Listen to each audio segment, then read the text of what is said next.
એટલા માટે દાન કરવા માટે તૈયાર થાય છે અને કહે છે કે તમે તો આ બાળક છે 5 વર્ષનો, માગી માગીને શું માગશો? ત્યારે વામનજીને કહે છે કે હે બટુક, આપ માગો, તમારે શું જોઈએ છે? ત્યારે 3 ડગલા પૃથ્વી છે એ બટુક સ્વરૂપે આવેલા વામન પરમાત્માએ માગ્યું અને કહ્યું કે તમે માગ્યું ને 3 ડગલા પૃથ્વી માગ્યું? આ સમગ્ર 3 લોકની લક્ષ્મી છે ને એ મારી છે અને તમારે માત્ર 3 ડગલા જ પૃથ્વી જોઈએ છે? તમે જે માંગો એ હું આપી દઈશ. અને એ સંકલ્પ કર્યો છે અને વામનજીને કહ્યું કે તમે આ પૃથ્વીની અંદર 3 ડગલા છે ને એ પૃથ્વી માપી લ્યો અને લઈ લ્યો. શુક્રાચાર્યએ સંકલ્પ કરાવ્યો છે અને એ જ સમયે ભગવાન એ જ વામનજી વામનમાંથી એ જ સમયે વિરાટ થયા છે અને આ લોકની જે 3 લોક છે એ 2 ડગલાની અંદર 3 લોક છે. આ વિશ્વ છે, આ બ્રહ્માંડ છે, એ બીજું પગલું મૂક્યું છે ને તો આખું બ્રહ્માંડ છે ને એને માપી લીધું છે. 2 ડગલાની અંદર આખું બ્રહ્માંડ સમાઈ ગયું છે.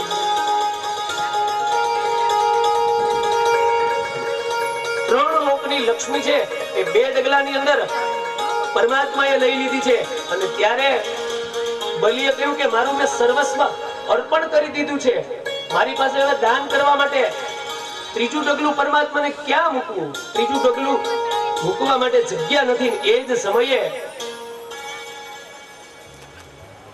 બલિએ આપણી 9 ભક્તિ છે એમાંથી આત્મસમર્પણ નામની ભક્તિ છે ને એ કરી છે.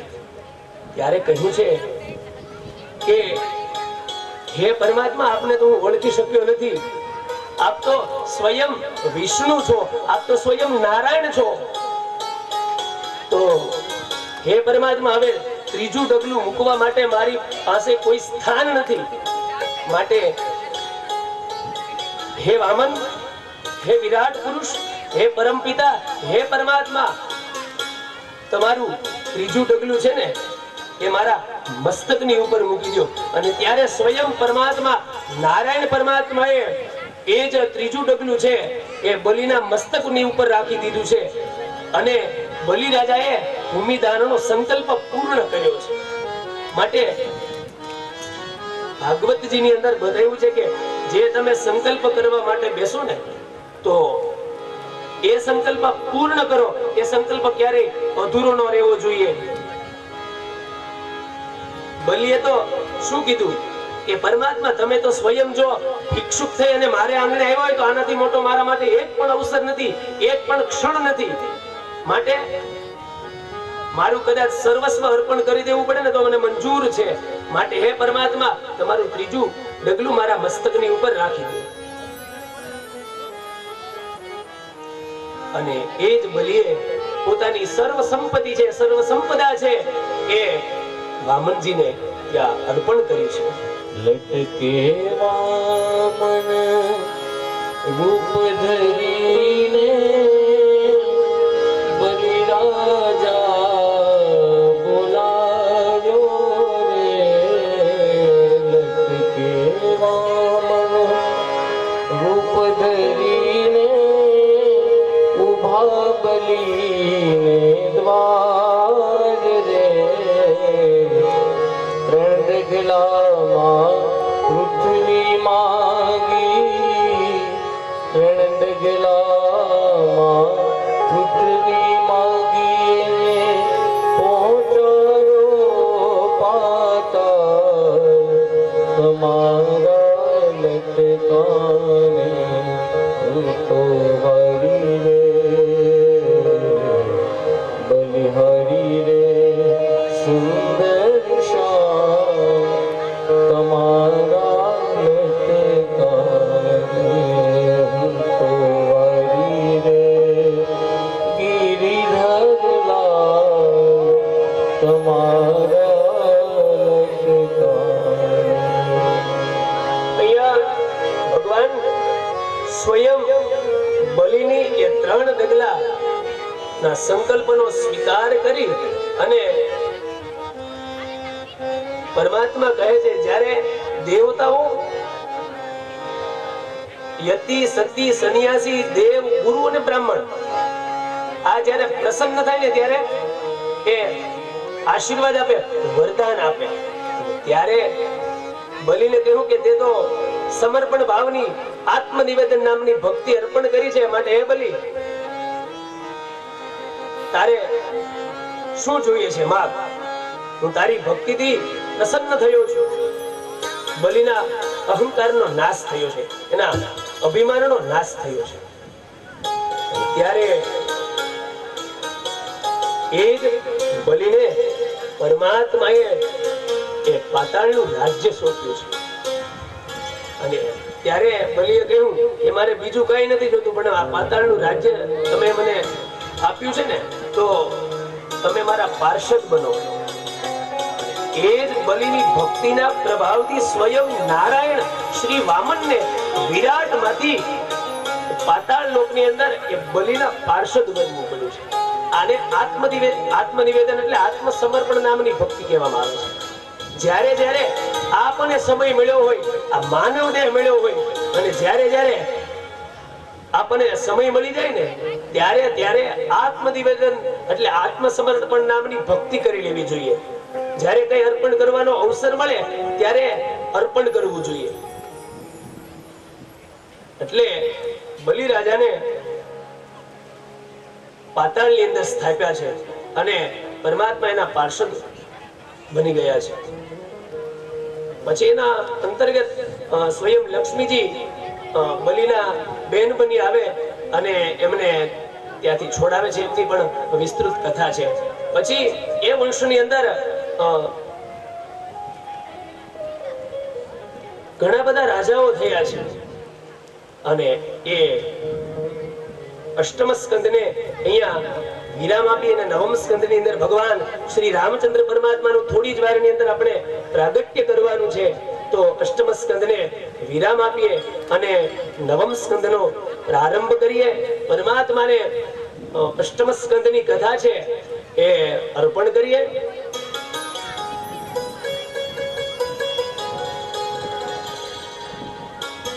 અને એ જ નવમ સ્કંદની અંદર પરમાત્માના અનેક ચરિત્રોની કથા છે, જેની અંદર ભગવાન સ્વયં રામચંદ્ર પરમાત્માની જે પ્રાગટ્યની કથા છે, અનેક દેવી દેવતાઓની કથા છે. તો આવો એ નવમ સ્કંદનો આપણે આરંભ કરીએ. શ્રી રાજો ઉવાચ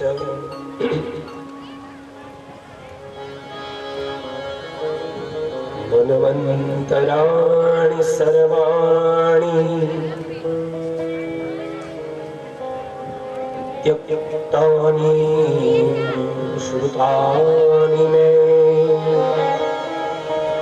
વીર્યાણ્યંતવીર્યસ્ય હરેસ્તત્ર કૃતાનિ ચ શ્રૂયતાં માનવો વંશ પ્રાયુત્રેણ પરંતપા ન શક્યતે વિસ્તરતો વક્તુમ વર્ષશતે.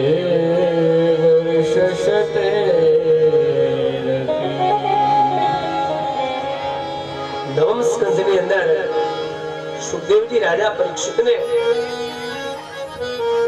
અનેકાનેક શ્રેષ્ઠ કથાઓ સંભળાવે છે. જે વર્ષની અંદર અનેક રાજાઓ થયા અને એ સૂર્ય વંશનું વર્ણન નવમ સ્કંદની અંદર કરે છે.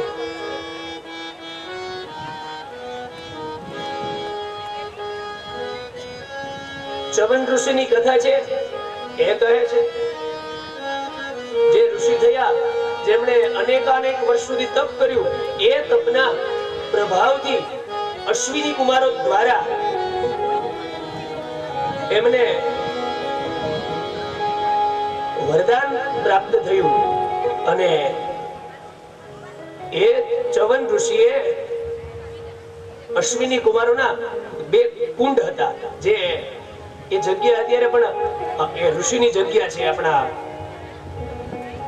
ભેસાણના નજીકના વિસ્તારમાં ચણાકા ગામમાં. ત્યાં અત્યારે ચવન ઋષિનો આશ્રમ છે અને ત્યાં અશ્વિની કુમારો એ 2 કુંડ બનાવ્યા છે. એ કુંડની અંદર કોઈ રોગિષ્ઠ વ્યક્તિ હોય, કોઈ વૃદ્ધ વ્યક્તિ હોય તો એ યુવાન બની જાય. અને એ ચવન ઋષિની કથા કહી. ત્યારબાદ સુદ્યમ્ન રાજાની કથા કહી છે, સુકન્યાની કથા કહી છે, બળદેવ અને રંતિદેવની કથા છે. ત્યારબાદ અંબરીશ રાજાની કથા છે, જેમણે એકાદશીનું વ્રત કર્યું અને એ વ્રતના પ્રભાવથી ભગવાને એમની એકાદશીના વ્રતનો સ્વીકાર કર્યો છે. ઉપવાસનું મહત્વ સમજાયું છે અંબરીશે. એકાદશી કેવી રીતે કરવી જોઈએ એ અંબરીશ રાજાએ આપણને કહ્યું છે. આપણા વ્રતોમાં બધા તહેવારોનું મહત્વ હોય છે, ઉપવાસોનું મહત્વ હોય, એમાં એકાદશીનું મહત્વ શાસ્ત્રની અંદર બતાવ્યું છે. ઉપવાસ પણ જીવનની અંદર જરૂરી છે. એટલે અંબરીશ રાજાએ એકાદશીનું વ્રત કર્યું હતું. એકાદશીનું વ્રત કેવી રીતે કરી શકાય તો શાસ્ત્રની અંદર બતાવેલું છે કે જ્યારે તમે એકાદશી રહો એમના આગલા દિવસે જ્યારે દશમી હોય ત્યારે રાત્રિનું ભોજન ન લઈ શકાય. અને સવારમાં જ્યારે સૂર્ય ઉદયની અંદર જે એકાદશી તિથિ પ્રારંભ થતો હોય એ તિથિએથી એ ઉપવાસ કરવો જોઈએ અને ત્યારે માત્ર ને માત્ર ફલાહાર કરવો જોઈએ. શાસ્ત્રમાં તો કીધું કે દુગ્ધાહાર કરવો જોઈએ, માત્ર દૂધ પીને પણ એકાદશી રહી શકાય. કદાચ આપણું શરીર સાથ ન આપે તો ફલાહાર કરી શકાય. અને એકાદશીનું વ્રત છે એ ફલાહારથી થઈ શકે અને એ દિવસે વિષ્ણુ સહસ્ત્ર સ્તોત્રનો પાઠ કરવો જોઈએ અથવા 12 અક્ષરનો મહામંત્ર છે જે મોક્ષદાયી મંત્ર છે, કલ્યાણકારી એ મંત્ર છે, એમનો જપ કરવો જોઈએ. ઓમ નમો ભગવતે વાસુદેવાય આ મંત્રનો પણ જપ કરવો જોઈએ. એકાદશીના દિવસે ભગવાન શ્રી હરિ વિષ્ણુ પરમાત્માની એ નારાયણની પૂજા કરવી જોઈએ. આ બધા એકાદશીના વ્રતના નિયમો છે.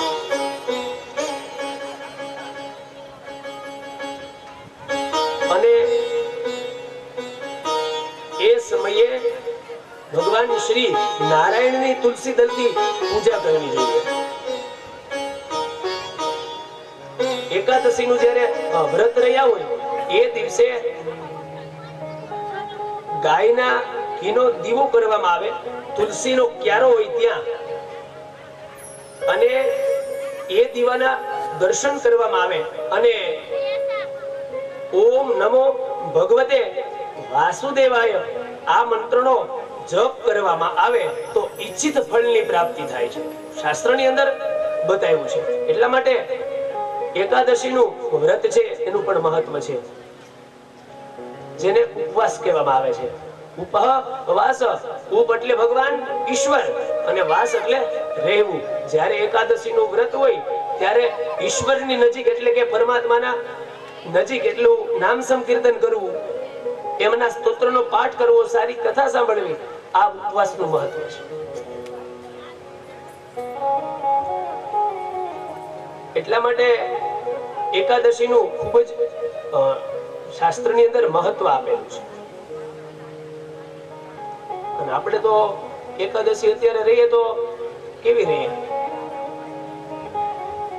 પેલા તો એકાદશી હોય એટલે આગલે દિવસે બધી તૈયારી થઈ જાય કે કાલે 11 છે, કાલે આપણે વ્રત છે, ઉપવાસ છે, એટલે બધી તૈયારી આગલે દિવસે કરી લઈએ.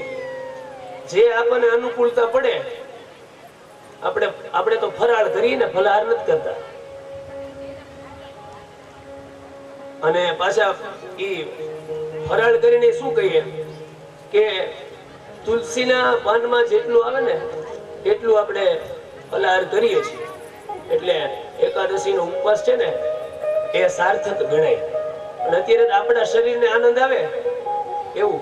આમ તો એકાદશી એટલે આધ્યાત્મિક રીતે આપણી ઇન્દ્રિયોનો સંયમ છે. આપણી ઇન્દ્રિયો પર સંયમ રાખવો એ ઉપવાસ છે. એમની સાથે વિજ્ઞાન પણ સમાયેલું છે. તમે અઠવાડિયાની અંદર 15 દિવસની અંદર એક ઉપવાસ કરો એટલે તમારી જઠરાગ્નિના જે અવયવો છે એ પણ શાંત થાય છે. એટલે આપણું જે પચાવવાનું જે તંત્ર છે ને એ એકદમ સુદૃઢ બને છે. એટલા માટે ઉપવાસ પણ જરૂરી છે. પણ આપણે તો જેથી બરોબર એકાદશી હોય ત્યારે આ જઠર પચાવી ન હોકે ને એટલા બધા દ્રવ્ય આમાં નાખી દઈએ છીએ. બટેટાની સૂકી ભાજી બનાવી હોય, શક્કરિયાનો શીરો બનાવ્યો હોય, સિંગદાણા હોય, વેફર હોય, ચેવડો હોય, પેંડા હોય, ખીર હોય. અત્યારે તો ફરાળી પેટીસ થાય જ ને. અને હમણાં એક જગ્યાએ અમારે યજ્ઞ હતો ને તો એકાદશી હતી તો ફરાળી મોહનથાળ આવ્યો હતો. ફરાળી મોહનથાળ એટલે આમાં જેટલી વસ્તુ ન નીકળે એટલું ઓછું છે. એટલા માટે સંયમ રાખવું. બની શકે આ શરીર પચાવી શકે ને એવા બધા રસો શરીરમાં જવા જોઈએ. નકર એકાદશી નું પછી મહત્વ રહે નહીં. 11 રસ થઈ જાય. આપણે કહીએ ને 11 રસ છે. આ 11 પ્રકારના રસ ભેગા કરી અને આમાં નાખો એનું કોઈ મહત્વ નથી. તોય પાછા ભગવાનને આપણે શું કહીએ? મારે એકાદશી નો ઉપવાસ બીજું કઈ ખાધું નથી. મારે એકાદશી નો ઉપવાસ બીજું કઈ ખાધું નથી. સવાર થયું ને લીધા સિંગદાણા સાથે ચેવડો. સવાર થાય એકાદશી માં તેથી જ આપણને વધારે ભૂખ લાગે. સવાર થયું ને લીધા સિંગદાણા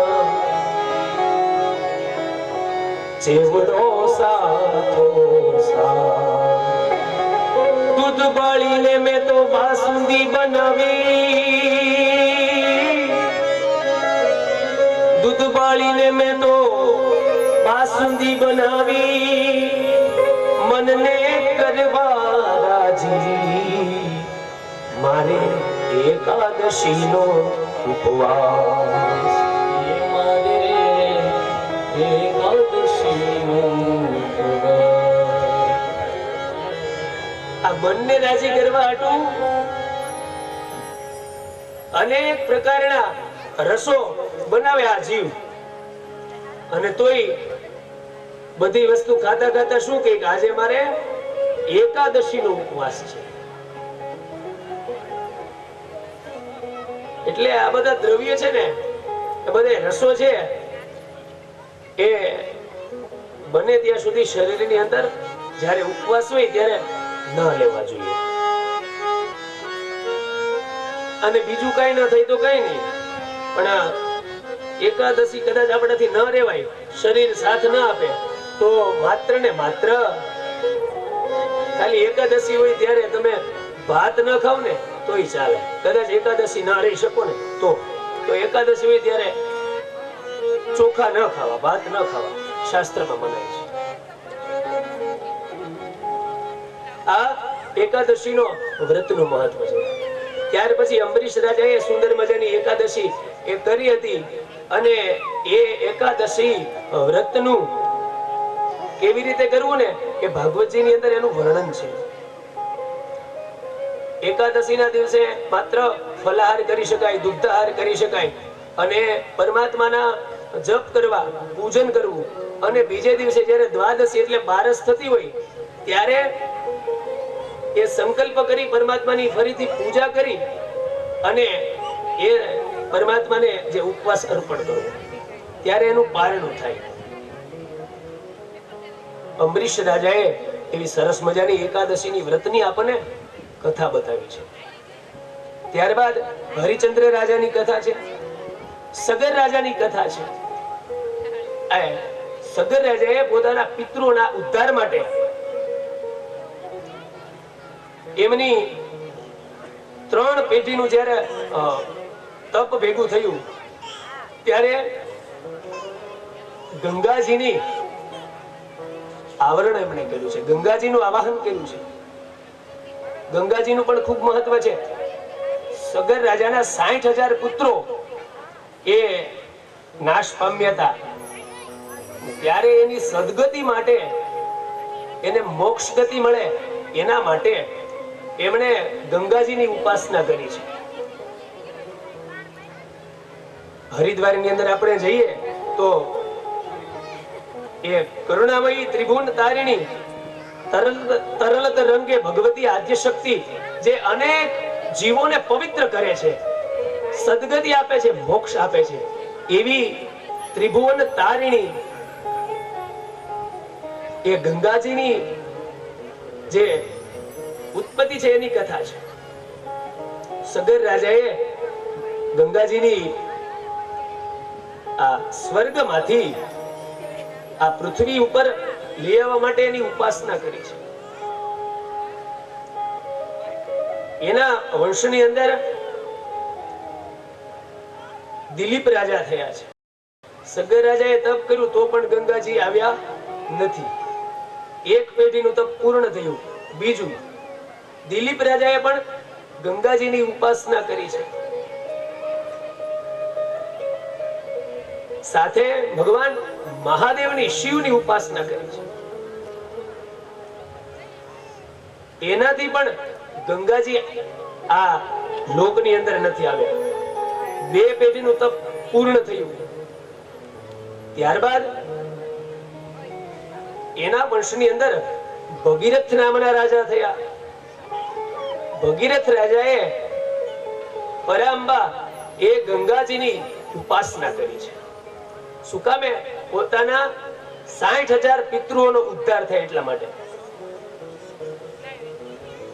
અને ગંગાજીનું પાન કોઈ પણ જીવ કરે છે ને તો એને અવશ્ય સદગતિ મળે છે, એની ક્યારેય દુર્ગતિ નથી થતી.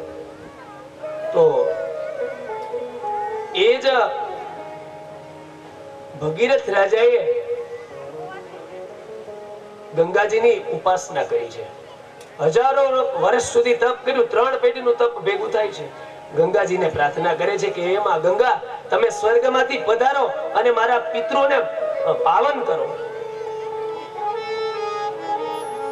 અને એ સમયે ભગીરથ રાજા ગંગાજીને પ્રાર્થના કરે છે ત્યારે ગંગાજીએ શું કીધું કે હું આવું તો ખરા, પણ મારો પ્રવાહ ઝીલવા માટે આ લોકની અંદર કોઈ તત્વ એવું નથી કે મારો પ્રવાહ ઝીલી શકે. તો ત્યારે ગંગાજીને ભગીરથ કહે છે હે મૈયા, તો કોણ એવું છે કે આ ભારત વર્ષની અંદર, આ વસુંધરાની અંદર કયું તત્વ એવું છે કે જે તમારો જે ધારા છે એ ઝીલી શકે?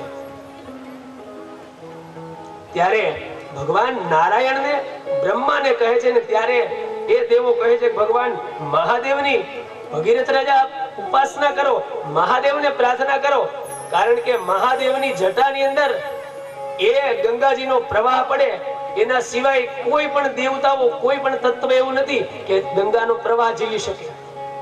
અને ત્યારે એ જ ભગીરથે ભગવાન શ્રી મહાદેવને એ સ્તુતિ કરે છે, પ્રાર્થના કરે છે, હે મૃત્યુંજય આશુતોષ મહાદેવ, આપ કૃપા કરો અને ગંગાજીનું પ્રાગટ્ય થાય છે, માટે ગંગાજીને પણ હું પ્રાર્થના કરું છું કે ગંગાજી આ લોકની અંદર પધારે ને એના પ્રવાહથી મારા 60,000 પિતૃઓ છે એનો સ્પર્શ થાય અને એની મુક્તિ થાય. માટે તમારા સિવાય આ જગતની અંદર કોઈ તત્વ, કોઈ દેવ એવું નથી કે આ ગંગાજીના પ્રવાહને ઝીલી શકે. અને એ સમયે પ્રથમ તો ભગીરથ એ ભગવાન મહાદેવને કૈલાસમાં સ્તુતિ કરે છે, એ પ્રાર્થના કરે છે કે મહાદેવ આપ કૃપા કરો અને આપની જટાની અંદર માં ભગવતી ગંગા બિરાજે.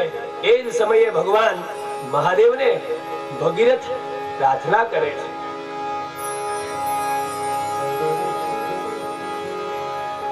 તસ્મે કામવરઃ પુષ્ટો ભગવાન હરિરીશ્વરઃ દદાવિલાપવત્તેન વિચરન મૃગયશભો. ભગીરથજી કહે છે હે મહાદેવ આપ ગંગાને આજ્ઞા કરો અને ગંગાજી પધારે. અને એ જ સમયે ભગવાન મહાદેવે પોતાની જટા છે એને એ ખુલ્લી મૂકી છે અને ગંગાજીને ભગીરથ રાજા એ પ્રાર્થના કરે છે કે ભગવતી આપ સ્વર્ગલોકમાંથી આપ છે એ પધારો અને અમારા પિતૃઓને પાવન કરો અને ગતિ આપો. અને ત્યારે ભગવતી ગંગાને ભગીરથ રાજા સ્તુતિ કરે છે અને ગંગાજી પ્રગટ થાય છે, પધારે છે. દેવી સુરેશ્વરી ભગવતી ગંગે, દેવી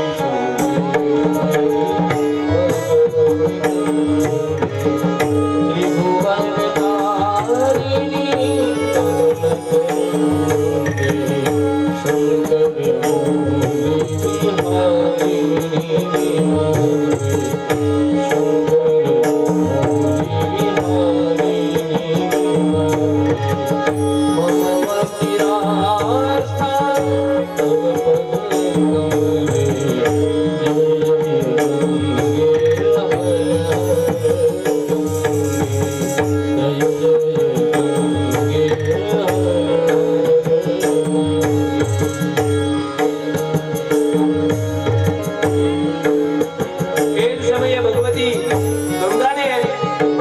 પ્રાર્થના કરી અને સ્વર્ગમાંથી ત્રિભુવન તારિણી એ જ પરાંબા ભગવતી ગંગાજી છે ભગવાન શિવના મસ્તકની અંદર એમની ધારા આવે છે અને ભગવાન શિવના મસ્તકની અંદર આવે છે અને ભગવાન શિવે એ જટાની અંદર એ ગંગાનું બંધન કર્યું છે. અને એ જ સમયે ગંગાજીને પણ પોતાના પ્રવાહનું અભિમાન હતું, માટે ગંગાજીએ શિવજીએ પોતાની એક જ લટની અંદર આખા ગંગાજીના પ્રવાહને ઝીલી લીધો છે. અને એ જ સમયે ગંગાજીએ પણ મહાદેવને સ્તુતિ કરી, હે મહાદેવ મને મુક્ત કરો અને ભગીરથ રાજાના જે સર્વ પિતૃઓ છે એમને મુક્તિ અપાવવા માટે જાઓ. અને ત્યારે ભગવાન મહાદેવે પણ એ જ ગંગાજીના જે પ્રવાહને એક જ લટ છે જટાની એમાંથી મુક્ત કર્યા છે અને ગંગાજીનો પ્રવાહ જાય છે. આગળ ભગીરથ છે, પાછળ ગંગાજી આવે છે અને જ્યાં એમના જે પિતૃઓ છે એ ત્યાં પિતૃઓની ભસ્મ છે એ ત્યાં જાય છે અને ગંગાજીને સ્તુતિ કરે છે. એ જ સમયે જન્હુ ઋષિએ ગંગાજીને અભિમાન હતું એટલે જન્હુ ઋષિએ એક જ આચમનની અંદર આખું ગંગાનું પાન કરી ગયા. અને ત્યારે ફરીથી ભગીરથ એમને પણ સ્તુતિ કરે છે કે હે ઋષિ આપ કૃપા કરો અને ગંગાજીને મુક્ત કરો. અને ત્યારે ગંગાજીને પણ જન્હુ ઋષિએ પોતાના જમણા જંગમાંથી ગંગાજીને પ્રગટ કરી, એટલા માટે જાહ્નવી ગંગા પણ કહેવામાં આવે છે. ભગીરથ રાજાએ ઉપાસના કરી એટલા માટે ભગીરથી ગંગા કહેવામાં આવે છે. અને ગંગાનો પ્રવાહ ધીમે ધીમે ત્યાંથી પ્રવાહિત થાય છે. અજન્માનો લોકા કિમવયવંતો કી જગતા અધિષ્ઠાતારં કિમ ભવરીરનામૃત્યવતી અનિશો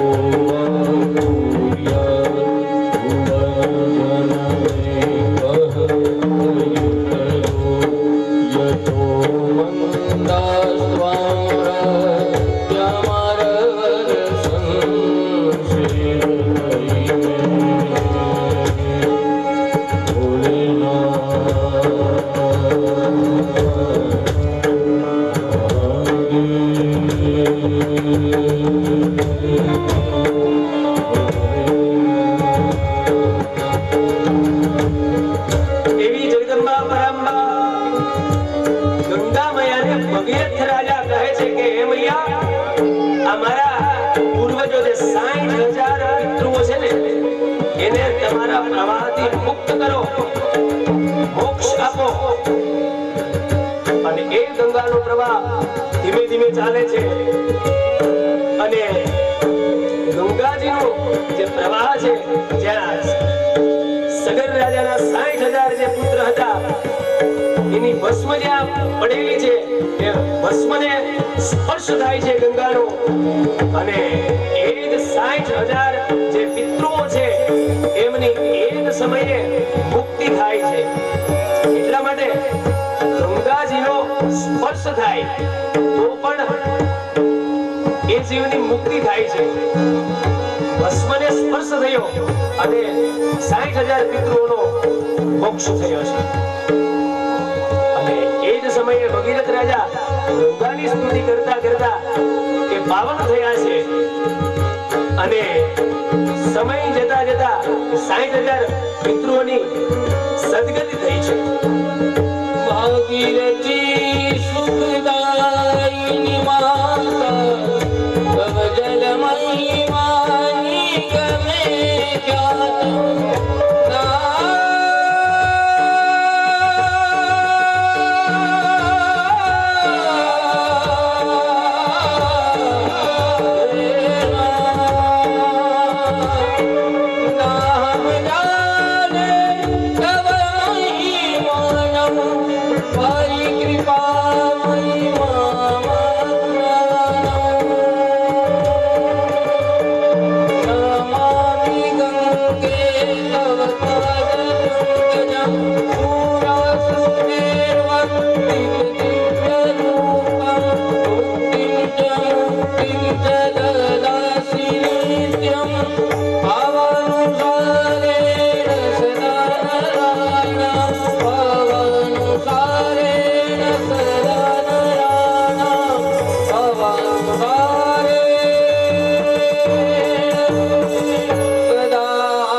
ગંગાને પ્રાર્થના કરી અને 60,000 જે પિતૃઓ છે, વંશજો છે, એમની મુક્તિ થઈ છે.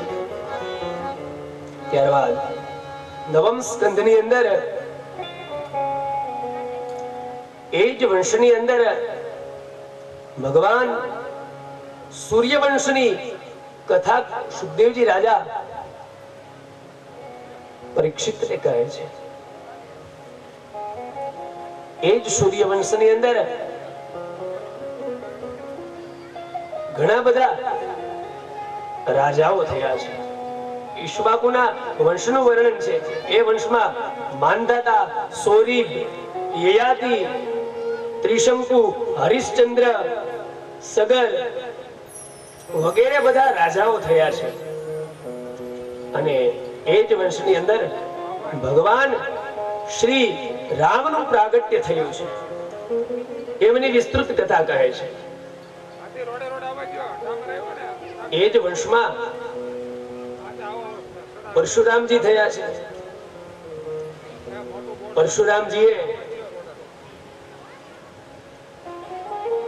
ભગવાન સ્વયં રામનો અવતાર છે.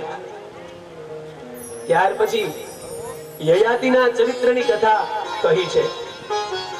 અને ત્યારબાદ એ જ વંશની અંદર રઘુવંશની કથા એટલે સૂર્યવંશની કથા છે. અને એ જ વંશમાં ભગવાન શ્રી રામ ચંદ્ર પરમાત્મા પ્રગટ થવાના છે. ભગવાન શ્રી રામ છે એ સૂર્યવંશની અંદર પ્રગટ થયા છે.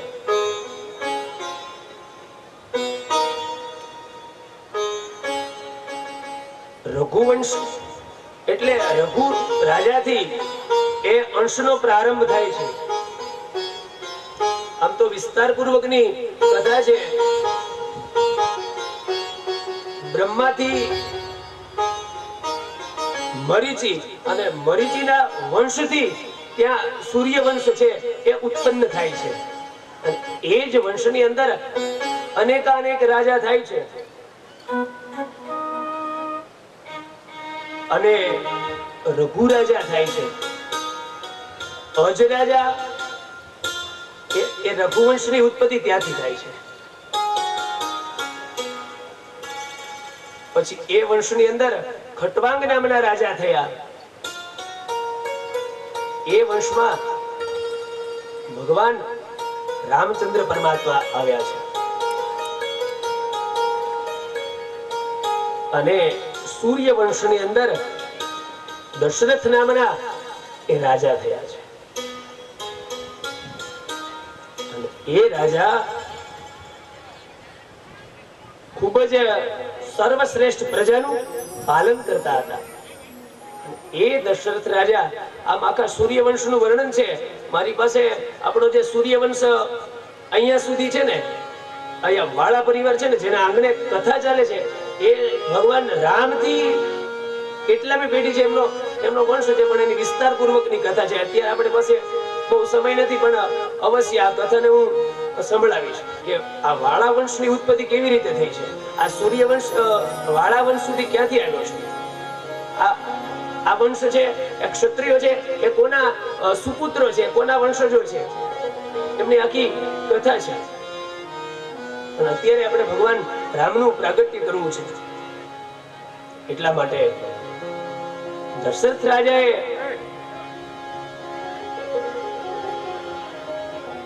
એ ખૂબ જ સુખી હતા અને અવધપતિ હતા. અયોધ્યાની અંદર એ જ રાજા દશરથ એમને કૌશલ્યા અને સુમિત્રા એ રાણીઓ હતી અને એમને એક વાતનું દુઃખ હતું. એમને ત્યાં સંતાનો ન હતા. એટલા માટે અવધપુરીનું વર્ણન કરતા, એ રામકથાનો પ્રવેશ કરતા એ તુલસીદાસજી છે એ સુંદર મજાની ચોપાઈ દ્વારા રામકથાનો અહીંયાથી રામ જન્મના પ્રાગટ્યની કથાનો પ્રારંભ કરે છે અને કહે છે,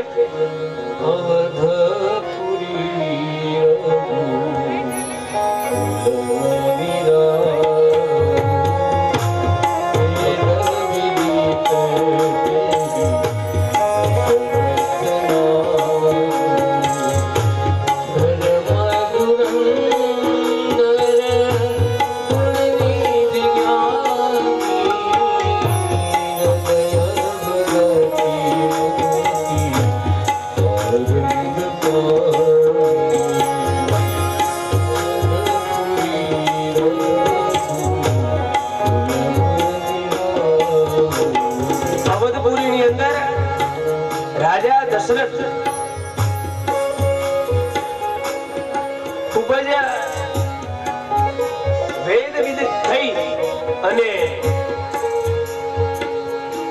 પરમાત્માનું યજન કરે છે. આ અવધપુરીનું એ પાલન કરે છે. એ સમયે ધર્મ ધુરંધર ગુણ નિધિ જ્ઞાની સર્વ ગુણ એ સંપન્ન રાજા છે. હૃદય ભગતિ મતી સારંગ પાણી, ભગવાન સારંગ પાણી એ પરમાત્મા એ વિષ્ણુની ભક્તિ કરે છે. એકવાર એ રાજાને મનની અંદર ગ્લાનિ થઈ છે કે મારે પુત્ર નથી, મારું રાજ્ય સંભાળે એ પુત્ર નથી. એટલા માટે મનની અંદર એને જ્ઞાની થાય છે. એક બારે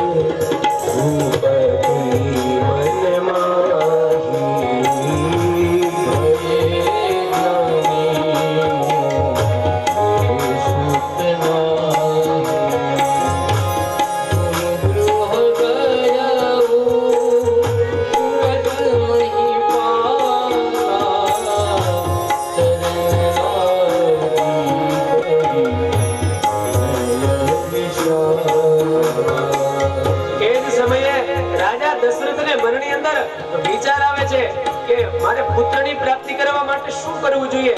અને ત્યારે પોતાના એ ગુરુની પાસે જાય છે. ગુરગૃહ ગયમુ તુરત મહિપાલા, ચરણ લાગી કરી વિનય વિશાલા. એ વિવેકથી વિનયથી એમના વશિષ્ઠ મહારાજને નમસ્કાર કરે છે, કે ગુરુને નમસ્કાર કરે છે, પ્રાર્થના કરે છે કે હે સદગુરુદેવ, મારે પુત્ર પ્રાપ્તિ માટે શું કરવું? ત્યારે એમના ગુરુ છે એ પુત્ર કામેષ્ટિ નામનો યજ્ઞ કરવાનું કહે છે અને શૃંગી ઋષિને બોલાવે છે. અને એ પુત્ર કામેષ્ટિ નામનો એ યજ્ઞ કરાવે છે. એ યજ્ઞની અંદર પરમાત્મા ની કૃપાથી એ યજ્ઞના ફલથી જ્યારે આહુતિઓ આપે છે બ્રાહ્મણો, ઋષિ મુનિઓ, વશિષ્ઠ મહારાજના કહેવાથી યજ્ઞ થાય છે. ઓ શૃંગી ઋષિ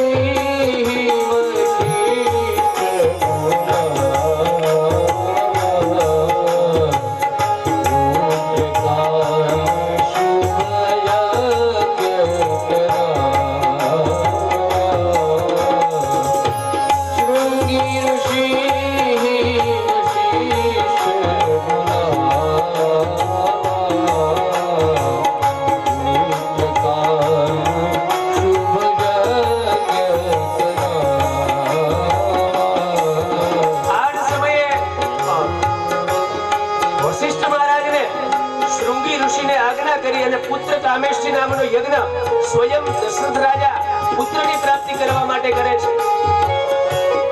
એ જ સમયે એ યજ્ઞ કુંડની અંદર બ્રાહ્મણો અને ઋષિમુનિઓના મંત્ર દ્વારા આહુતિ આપે છે. એ સમયે અગ્નિનારાયણ ચરુ લઈ અને પ્રગટ થાય છે. અને એ ચરુ છે એ રાજા દશરથને એ સ્વયં પરમાત્મા અગ્નિ સ્વરૂપે પ્રગટ થઈ અને ચરુ આપે છે અને કહે છે, હે રાજન, તમારે ત્યાં પુત્રની પ્રાપ્તિ થશે. આ તમારા પત્ની, તમારી રાણીઓ છે, એને આ પ્રસાદી છે, આ ખીરનો પ્રસાદ છે, ચરુ છે, એમને પ્રસાદી સ્વરૂપે આપજો. અને એ યજ્ઞમાંથી અગ્નિનારાયણ પ્રગટ થઈ અને એ ચરુ છે એ દશરથને આપે છે. દશરથ છે એમના પત્ની એ કૌશલ્યાને એ સુમિત્રાને આપે છે. એ જ પ્રભાવથી એ યજ્ઞના ફળથી ભગવાન શ્રી રામચંદ્ર પરમાત્મા ત્યાં પ્રગટ થવાના છે. એ જ સૂર્યવંશની અંદર ભગવાન શ્રી રામ પ્રગટ થવાના છે.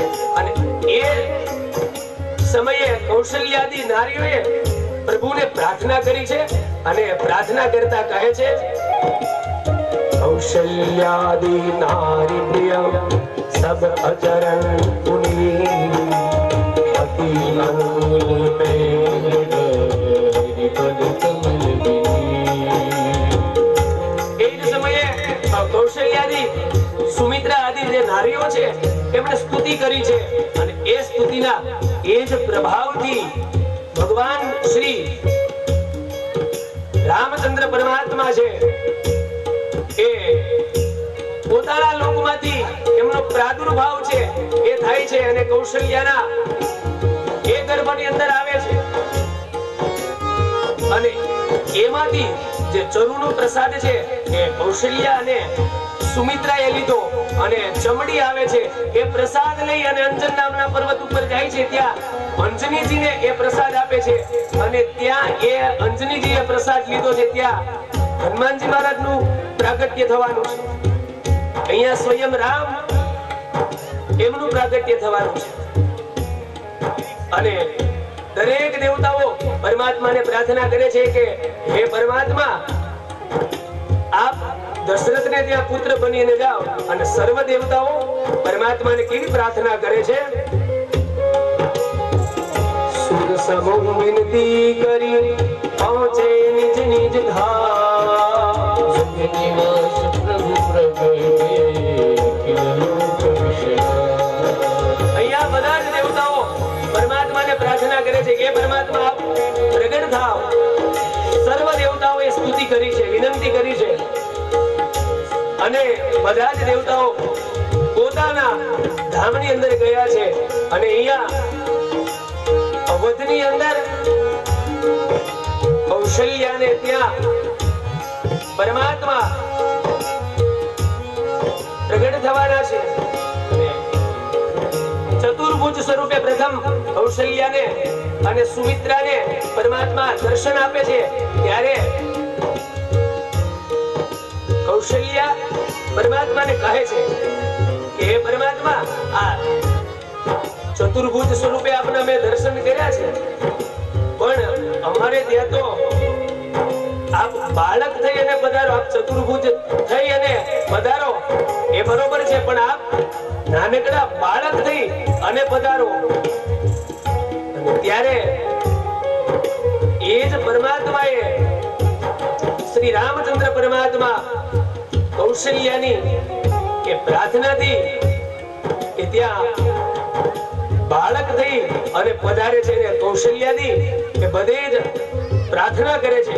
કૌશલ્યાએ ભગવાન શ્રી રામચંદ્ર પરમાત્માને પ્રગટ થવા માટે પ્રાર્થના કરી છે. ભય પ્રબલ કૃપાલા દીન દયાલા કૌશલ્યા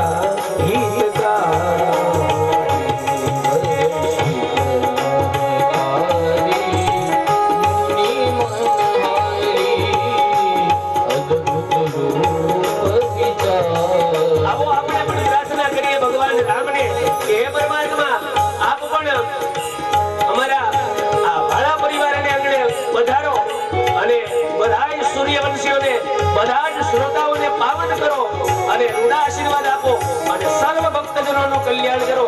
આપણે પણ તાલીઓ કે સાથ પ્રાર્થના કરીએ. રાજા રામ રામ રામ રાજા રામ રામ રામ સીતા રામ રામ રામ રાજા રામ રામ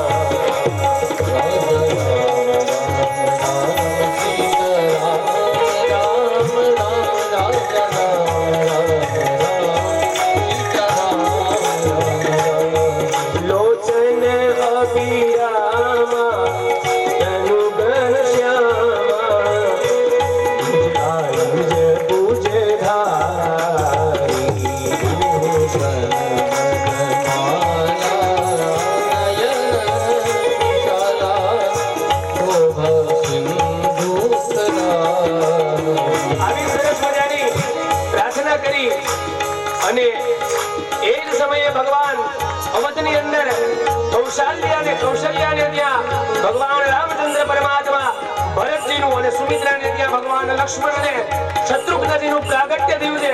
બોલીએ શ્રી રામચંદ્ર ભગવાન કી રાજા રામ રામ રામ સીતા રામ રામ રામ સુની કહે જોરી સ્તુતિ કોરી તેની વિધિ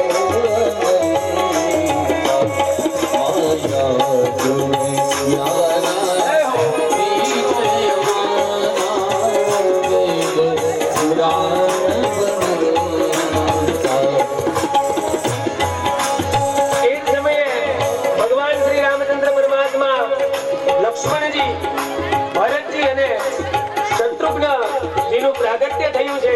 અંજન પર્વત ઉપર ભગવાન હનુમાનજી મહારાજનું પ્રાગટ્ય થયું છે અને પરમાત્મા આ પૃથ્વીની અંદર શા માટે આવ્યા છે? વિદ્યધેન સુર સંતહિ લીજ મનુજી અવતાર નિજ ઈચ્છા નિર્મિત તનુ માયા એ પરમાત્મા વિપ્ર બ્રાહ્મણને માટે, ધેનુ ગાયને માટે, સુર દેવતાઓને માટે, સંતતિ એટલે સંતોના માટે પરમાત્માએ મનુષ્ય સ્વરૂપે ભગવાન સૂર્યવંશની અંદર એ જ રામચંદ્ર પરમાત્મા પધાર્યા છે. તો આવો આજે વાળા પરિવારના આંગણે પણ સ્વયં ભગવાન રામચંદ્ર પધાર્યા છે. તો આપણે રામ જન્મને એ ઉજવીએ. બોલીએ શ્રી રામચંદ્ર ભગવાન કી જય. આખા અવધની અંદર ભગવાન રામચંદ્રનું જે પ્રાગટ્ય થયું છે એમનો ઉત્સવ ઉજવાય છે. अवध में आनंद भयो जय रघुवीर राम की। अवध में आनंद भयो जय रघुवीर राम की।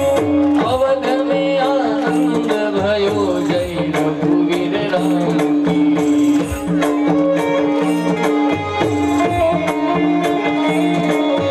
जय रघुवीर राम की जय हो रामचंद्र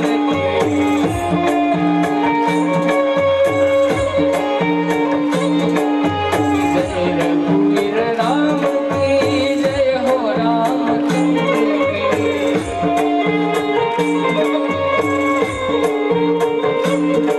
ये अवध में आनंद भयो ये अवध में आनंद भयो में आनंद भयो ये अवध में आनंद भयो जय रघुवीर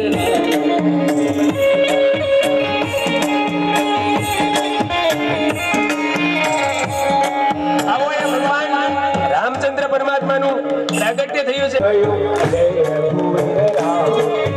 अवध में आनंद भयो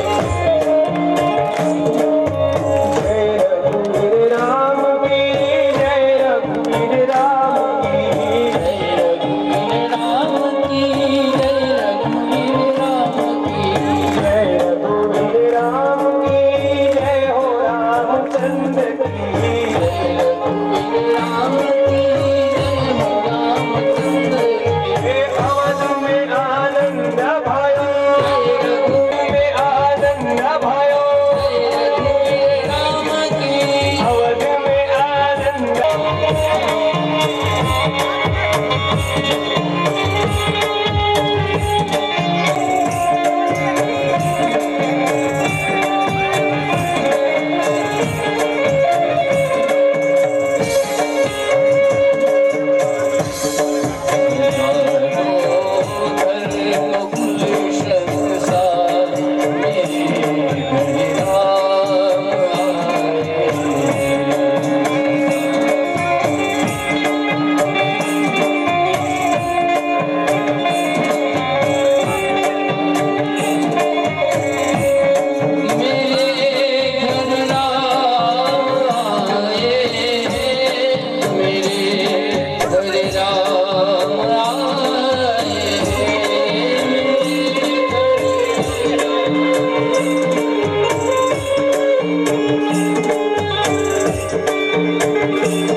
भयो जय रघुवीर राम की।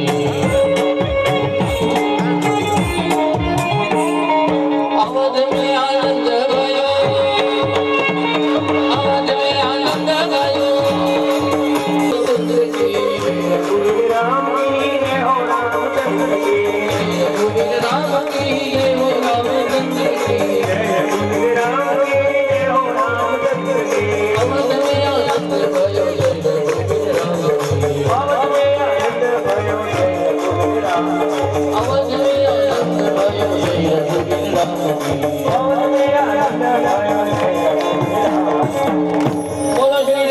પરમાત્મા જ્યારે આવવાના હોય ને ત્યારે તો એના શુભ સંકેતો તમારે જોવા હોય ને, શુભ મંગળો જોવા હોય ને, તો બીજું કાંઈ નહીં. જો વાળા પરિવારની કથા છે ને, હું અહીંયા બેઠા બેઠા કહું છું કે આ કથા છે ને પિતૃઓને પૂગી ગઈ, પિતૃએ સાંભળી લીધી. હવે એનું તમને પ્રેક્ટિકલી ઉદાહરણ આપી દઉં કે જ્યારે તમે આવું સરસ મજાનું સત્કર્મ કરો ત્યારે આવા વક્તાઓ બિરાજમાન હોય. અહીંયા એક નહીં પણ ત્રિવેણી સંગમ ભેગો થયો છે.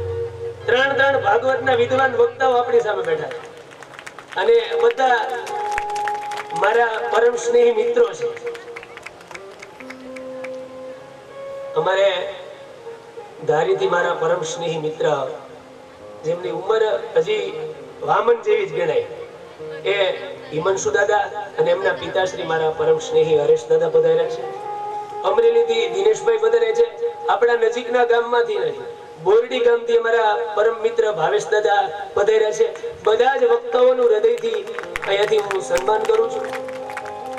સાથે સાથે બીજું એક વિશેષ એક ઉદ્ઘાટન કરી દઉં. તમને ના ખબર હોય તો કહી દઉં. અહીંયા ભગવાનનું પ્રાગટ્ય થયું છે ને ત્યારે હવે કહી દઉં કે જો આ વાળા પરિવાર ખરેખર ભાગ્યશાળી છે કે અમે અહીંયા જે બધા જે આજે બ્રાહ્મણો અને બધા જે આજના દિવસે જે સંગમ થયો છે ને એ બધા જ એક ગુરુજીના શિષ્યો ભેગા થયા છે. મારી બાજુમાં બેઠા ને અહીંયા આપણને 4 દિવસથી આપણને સંગીત સંભળાવે છે એ કોઈ સંગીતકાર નથી, કલાકાર નથી. પંકજભાઈ જોશી મારા જેમ કૃષ્ણ અને સુદામાની જેવી મિત્ર